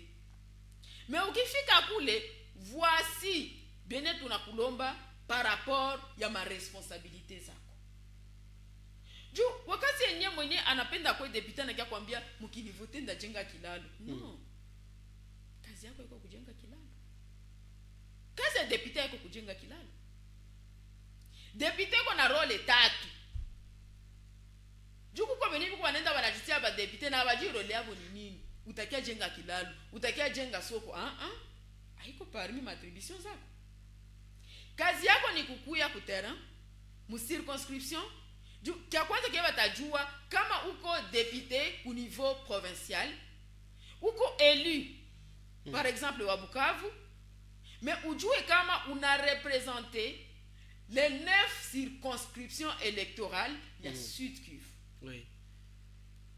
Et donc problème yote ya bale batu unapasha kuya mu hémicycle, unaiprésenter devant les gouvernements. Voici ma modalité zeno unapasha fanya wa gouvernement pour que bitu biongoke kuraia ambao tunakuya représenter. Représentation. Role yabo ya pili ni kulégiférer. Kuchagua masheria. Kuchagua masheria. Ku niveau national ni kuchagua masheria, ku niveau provincial wanaita maedi.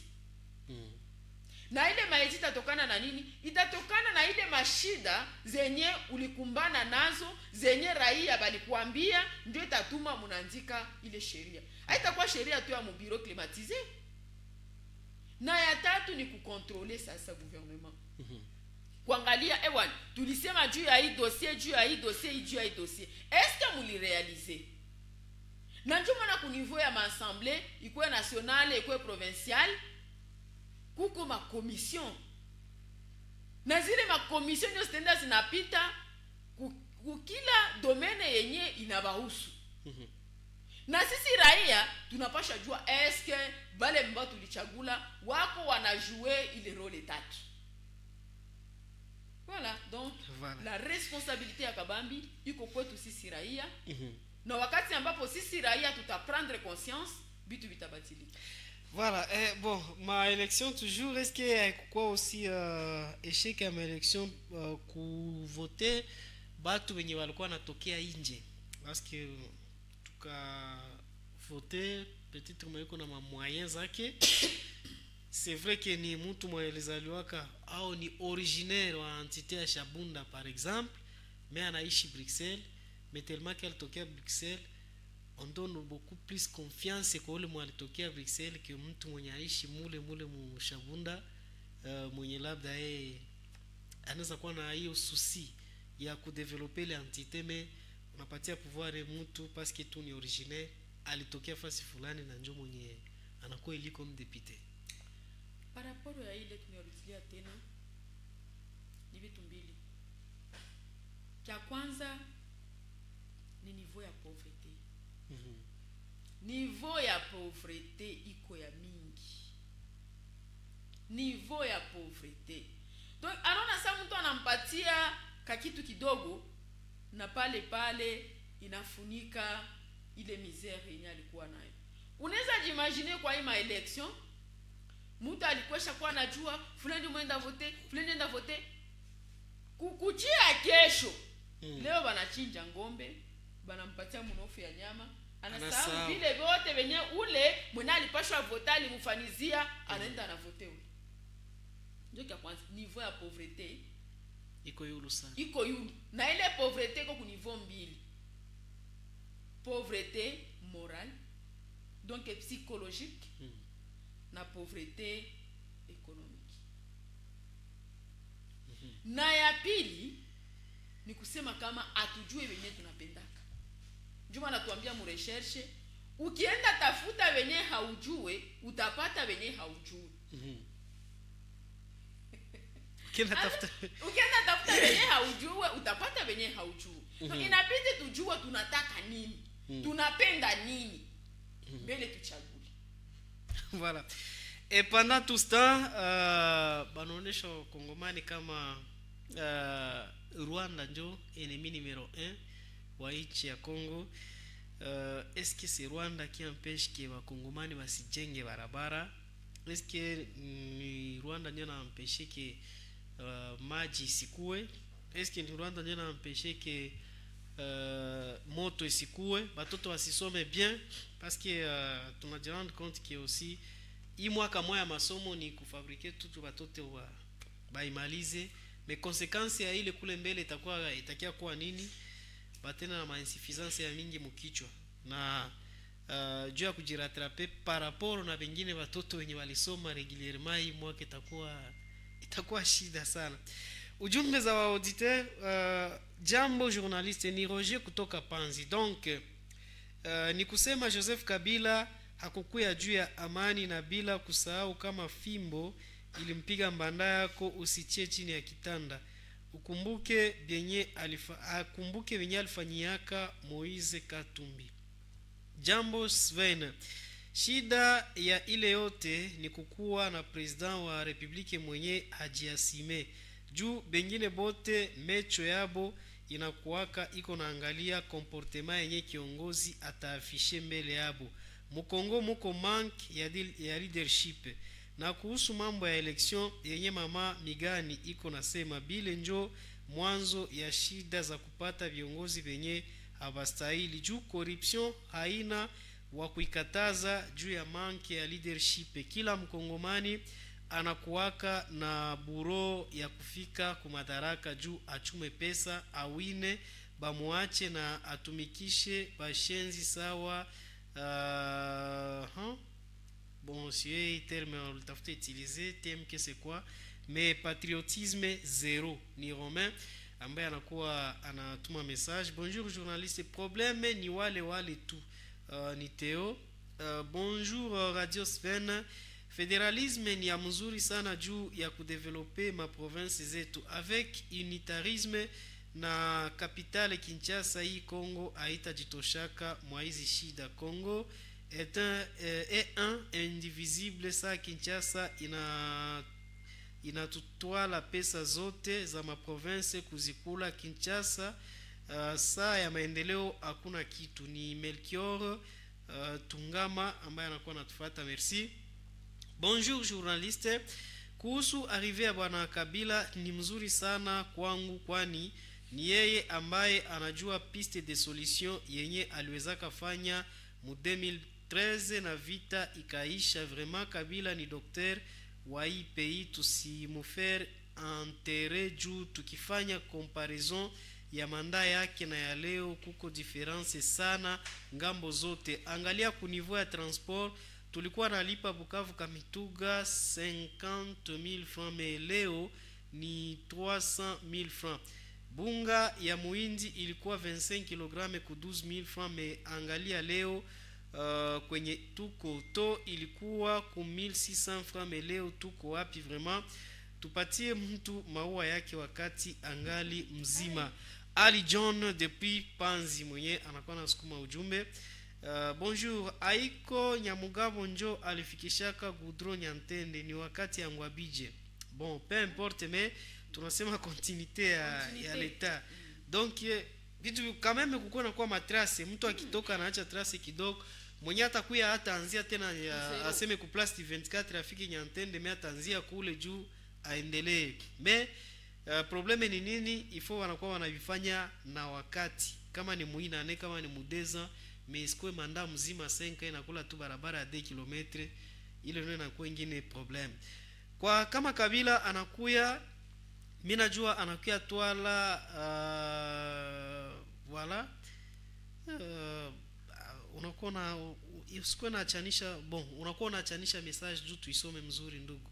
Jambo tena journaliste, ni Kabose Pabagira, tunasema Mungu anasaidia tena, bunakucha hakuna shida. Merci.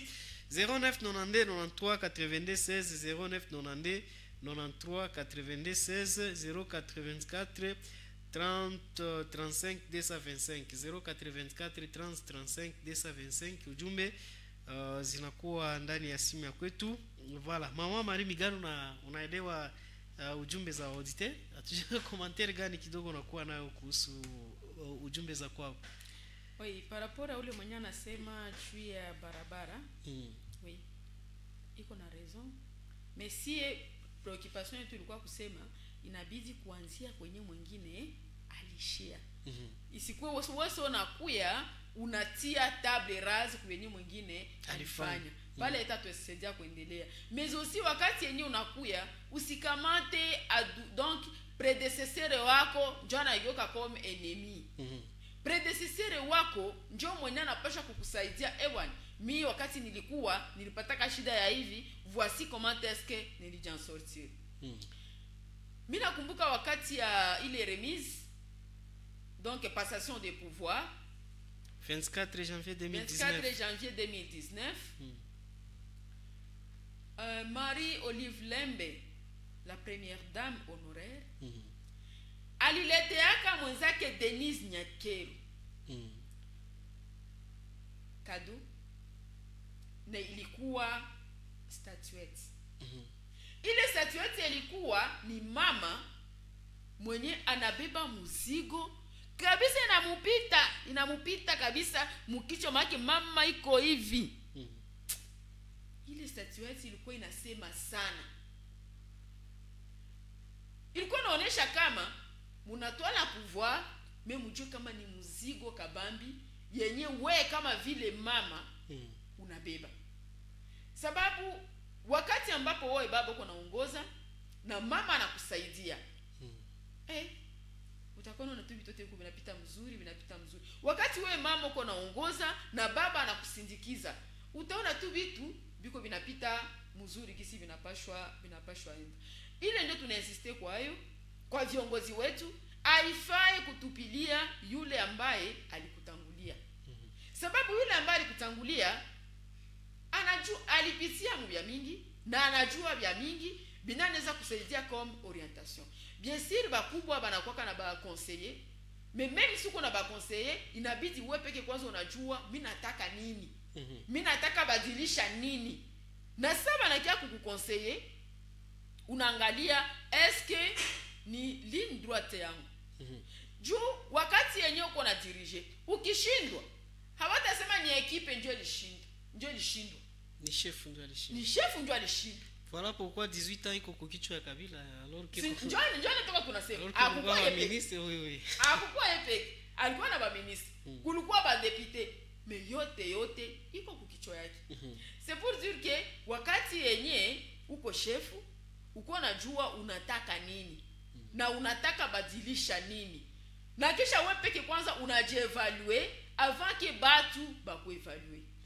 Pale takusaidia kuendelea. Mais tuko na bakubwa viongozi ambao wako na karakteristiki ya Adam.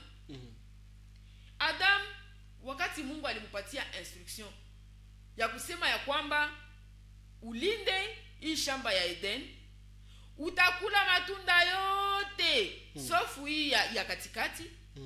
Hivi hakukuwa. Wakati alikuwa anapatia ile instruction, hakukuwa. Lakini denku Eva anakia mwambia baekule na banaekula. Na saa yenyewe Mungu anakia muuliza qu'est-ce que tu as fait? Oh, ni Eva. Mwanamke mwonipatia. Mais saa yenyewe balikupatia instruction, ule mwanamke alikuwa hakukuwa. Ule mwanamke hakukuwa. Donc c'est votre responsabilité. C'est votre responsabilité. Eva naye sasa anamwambia na lazima naye ni nyoka. Kila mtu anakuwa anatupia mwenzake mzigo. Kila mtu anakuwa anatupia mwenzake mzigo. Tunasababu kama kila mtu iko na responsabilité yake na anapashwa jijije par rapport ya benye konafanya na par rapport ya benye alipashwa fanya. Voilà. Papa Mwariri, mambo ya pauvreté ayo viongozi abawezi penda population itoke mpovreté juu mtu mwenye hana kitu njoo morale yake inakuwaka corruptible, mais mwenye anashiba anakuwaka na decision. Na Rwanda haina hata shida moya, ni viongozi ya Kongo njo ba distreju soki olali balalio.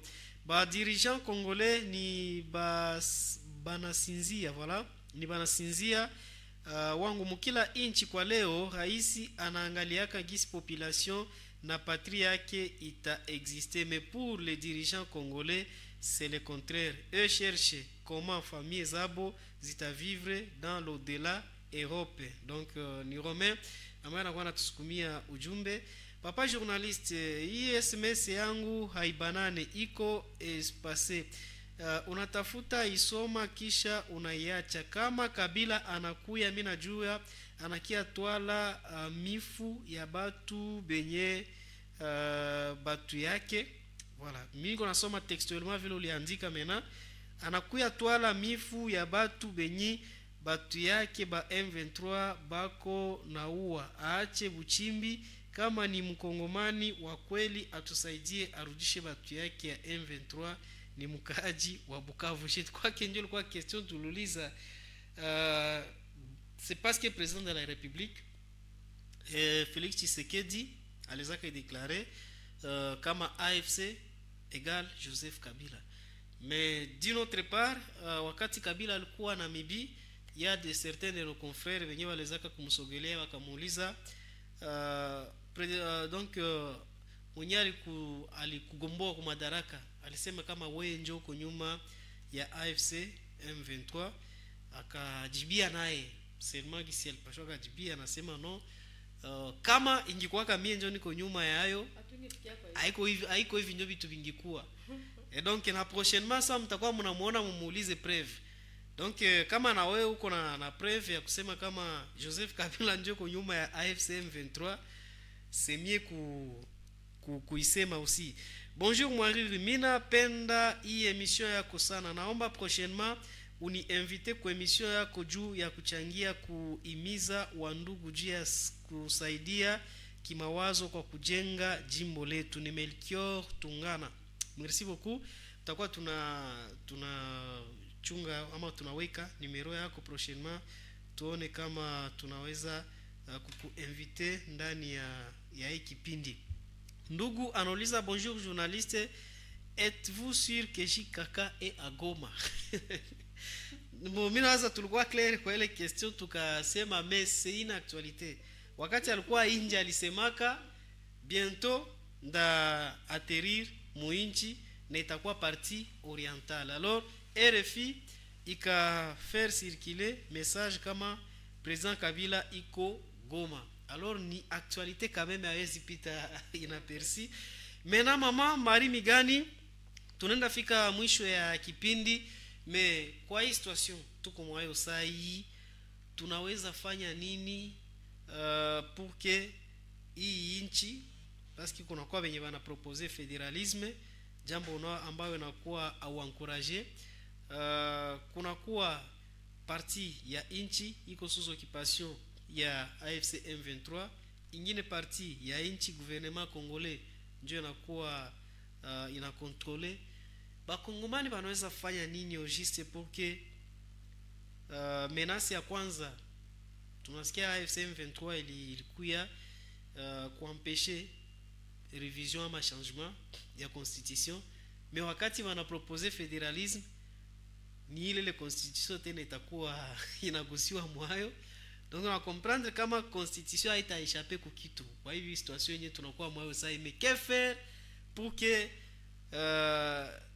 tu vivre tena amani na nchi isigabuliwe, en même temps constitution ya kwetu nayo isikwe menacé.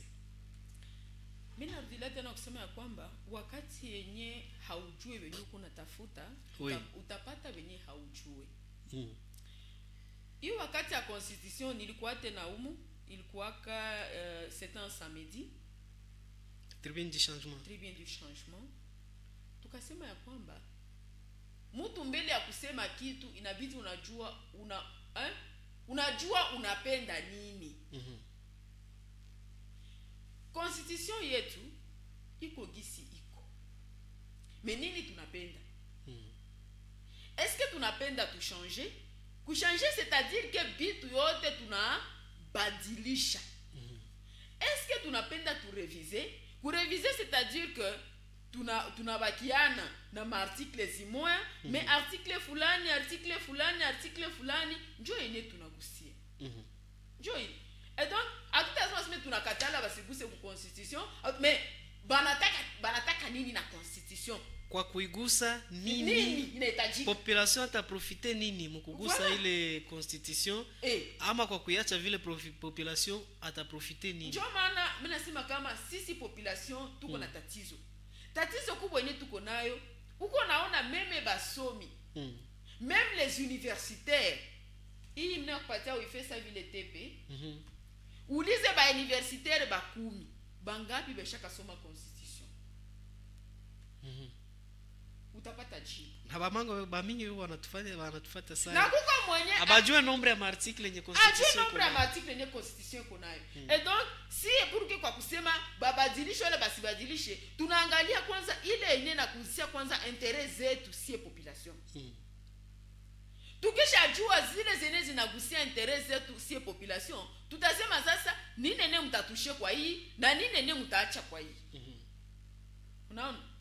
Puisque mule mumanani zetu huko hivi anasema kuna article 58 ya constitution inasema juu ya redistribution ya richesse nationale. Est-ce que ule mwenye uko kukichwa anafuatilia ile redistribution? Sina ni kuendelea nani ya raia. De façon que uko muinchi na wao na bénéficier na bitu benye binapitikana muinchi. Njoo hili. Et donc pour que tutoke mwaibi, si e population ya kwanza tu prendre conscience.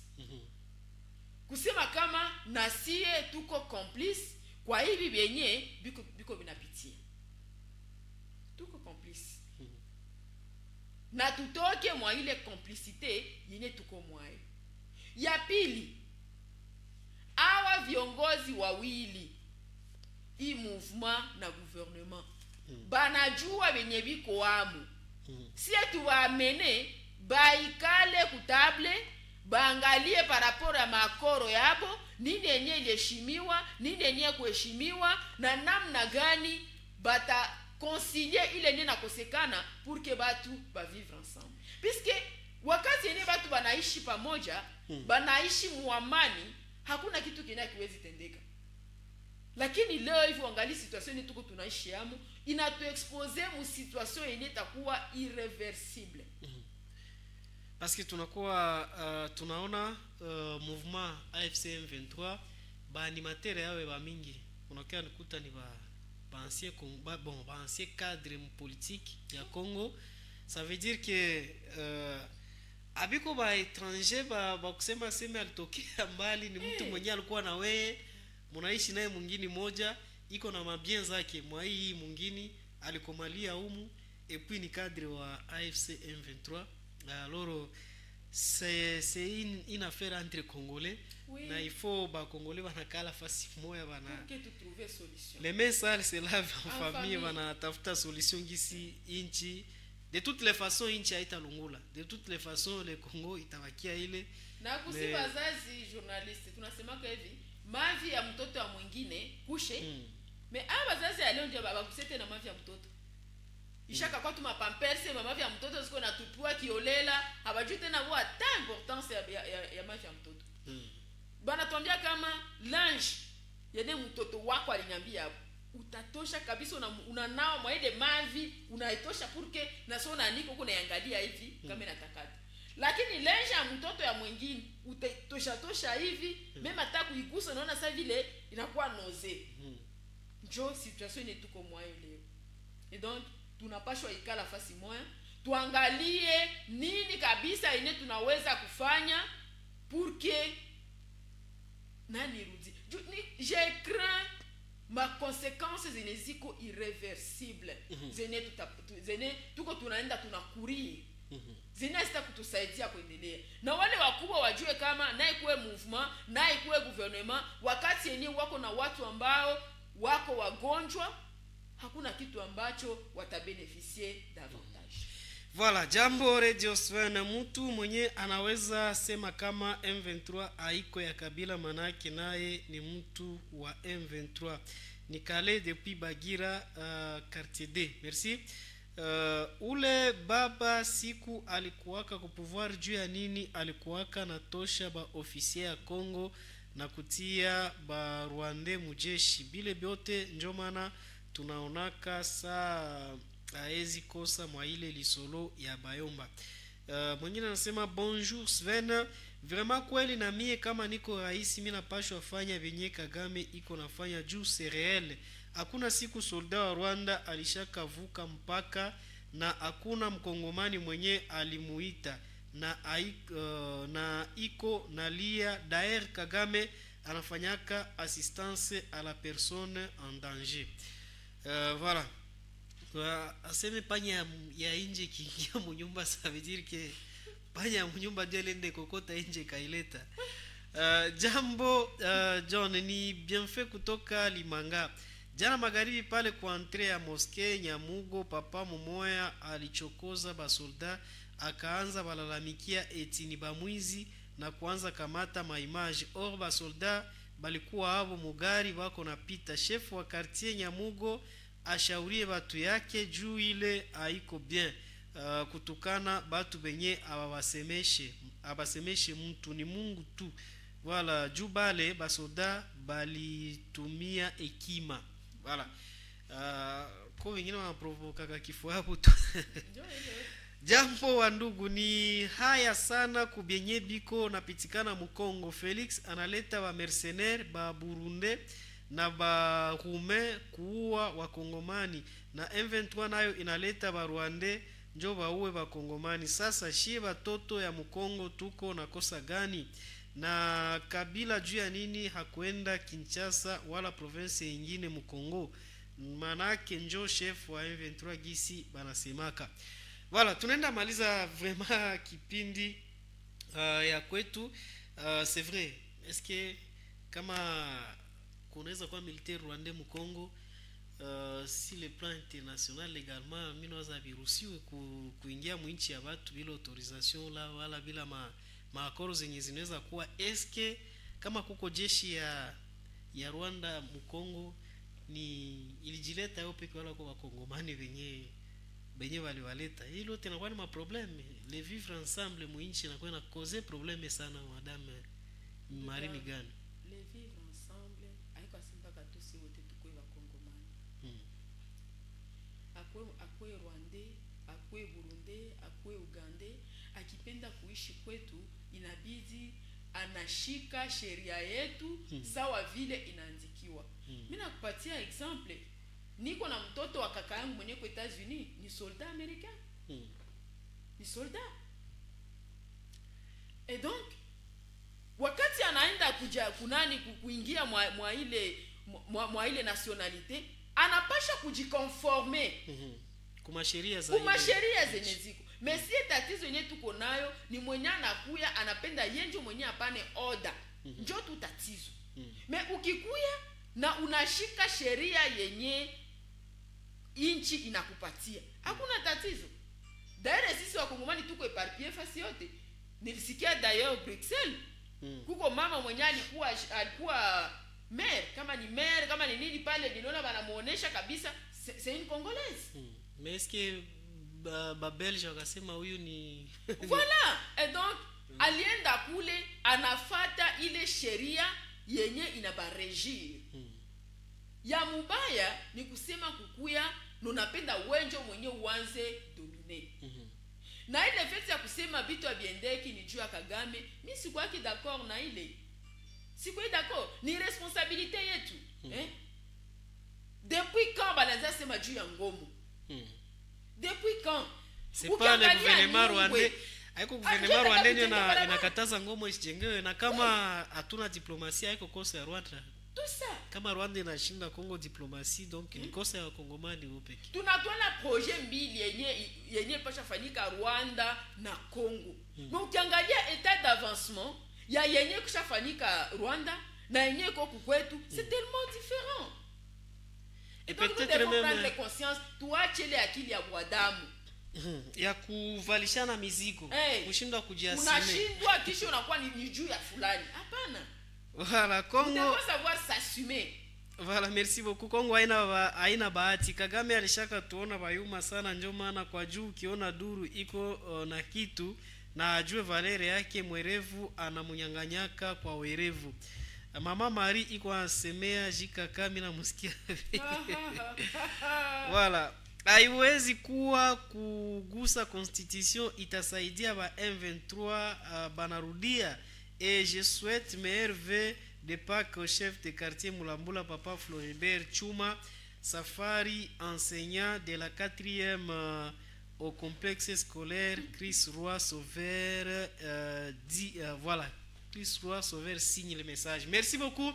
Tunafika kabisa mwisho ya kipindi kwa siku ya leo. Mama Marie Migani, kwa kumalizia ujumbe fupi kwa wakongomani ambao walikuwa na kufuata kwa saa kama na hizi, hata viongozi, parce que chez bote tunapenda ni maendeleo ya nchi.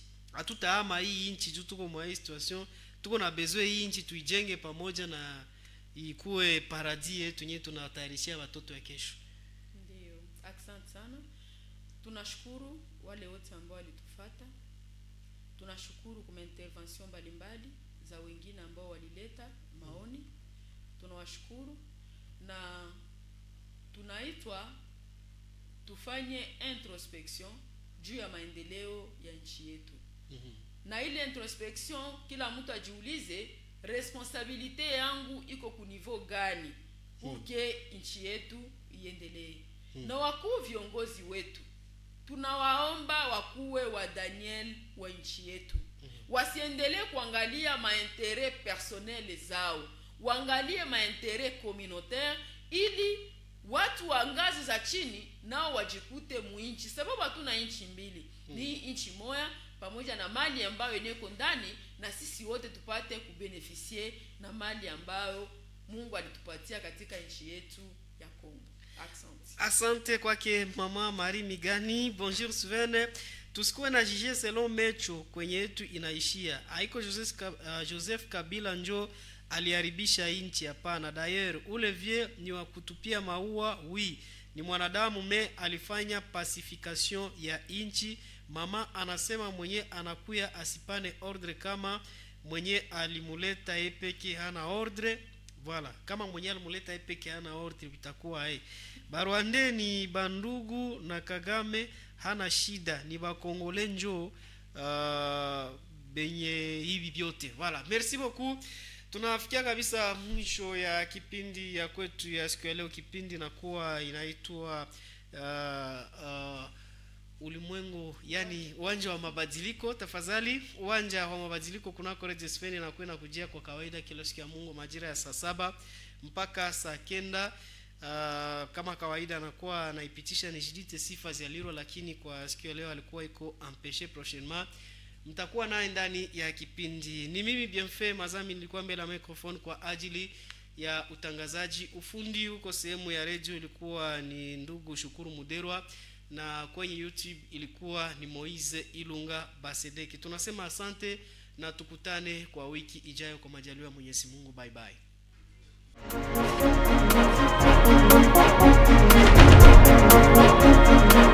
Thank you.